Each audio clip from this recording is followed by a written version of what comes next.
ભારત 24 ન્યૂઝમાં આપનું સ્વાગત છે। હવે જોઈએ આજના સમાચાર।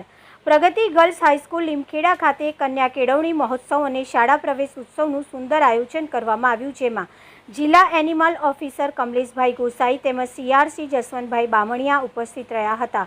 શાળાના આચાર્ય શ્રી સુરેશ H પટેલ દ્વારા તેઓનું પુસ્તક આપી સ્વાગત કરવામાં આવ્યું હતું। ડૉક્ટર ગોસાઈએ વિદ્યાર્થીઓને પુસ્તકો આપી કુમકુમ તિલક કરી તેમનું મોં મીઠું કરાવી પ્રવેશ આપ્યો હતો।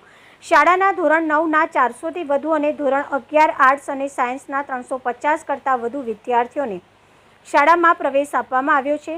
સમગ્ર કાર્યક્રમનું સુંદર સૂત્ર સંચાલન શાળાના વિદ્યાર્થીઓ દ્રષ્ટિ અને જયમીન કલતણિયાએ કર્યું હતું। આ પ્રસંગે શાળાની વિદ્યાર્થીનીએ બેટી બચાવો બેટી પઢાઓ વિષય પર ધારદાર સ્પીચ રજૂ કરી હતી। મહેમાનોએ SSC અને HSC આર્ટ્સ અને સાયન્સના માર્ચ 2025 બોર્ડની પરીક્ષામાં પ્રથમ 3 ક્રમાંક મેળવેલ વિદ્યાર્થીઓને પ્રમાણપત્ર અને ગિફ્ટ આપી સન્માનિત કર્યા હતા, તેમજ વિદ્યાર્થીઓને અભ્યાસ માટે પ્રોત્સાહન મળ્યું તેવું વક્તવ્ય રજૂ કર્યું હતું। સમગ્ર કાર્યક્રમ ખૂબ જ ઉત્સાહ અને ઉલ્લાસપૂર્વક ઉજવવામાં આવ્યો હતો। રિપોર્ટર કૈલાસભાઈ પ્રજાપતિ, લીમખેડા।